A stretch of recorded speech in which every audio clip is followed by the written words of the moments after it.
Welcome back to Max Ninjas.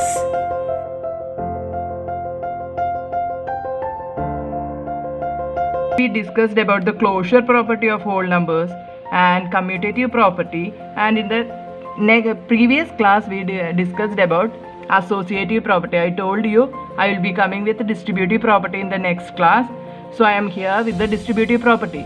Myself Amy B. Joy. Shall we move to our class?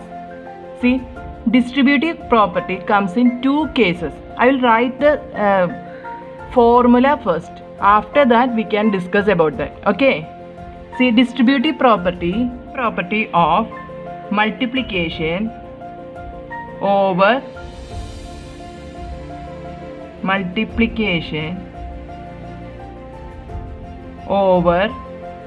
addition, and the second case is, this is the first case, and second case is distributive property of multiplication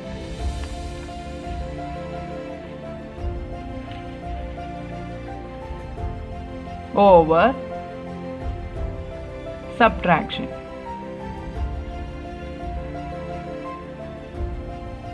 Okay, here I am going to write a formula for these both. For this I am going to write the formula A into B plus C equal to A into B plus A into C.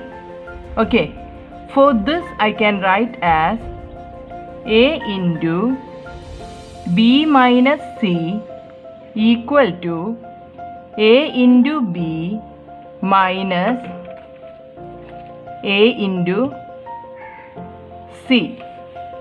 See, here we want a bracket, otherwise meaning will change.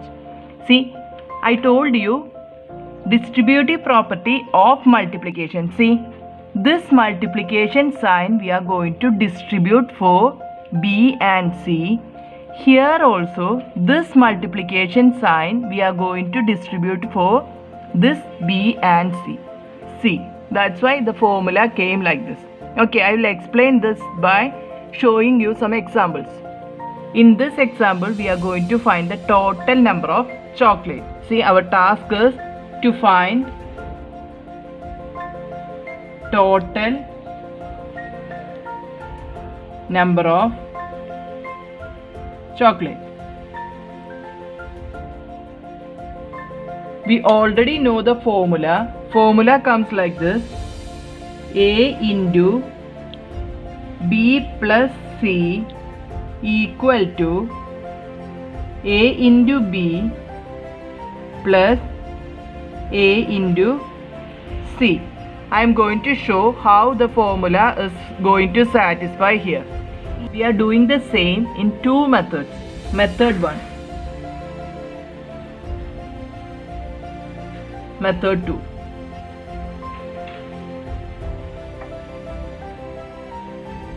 Method 1 we are doing like this.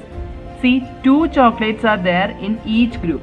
So 2 into, and in the first plate how many groups? 3 groups. So 3 plus, and in the second plate there are 4 groups. So in this way 2 into 7, we got 14 chocolates in total.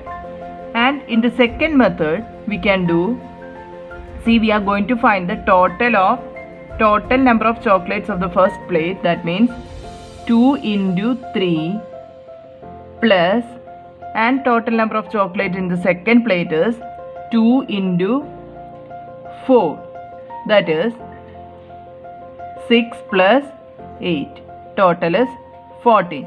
In both methods we got the answer same.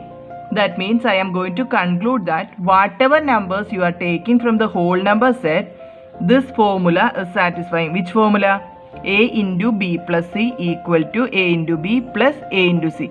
Here A is, in this example, A is 2 into B is 3 plus C is 4 equal to A is 2, B is 3 plus A is 2 and C is 4. Okay. In all the cases, this formula is satisfying. Okay. In the next class, I will be coming with distributive property of multiplication over subtraction. Signing off, Femi Bijoy. Like my video, share and subscribe and support me.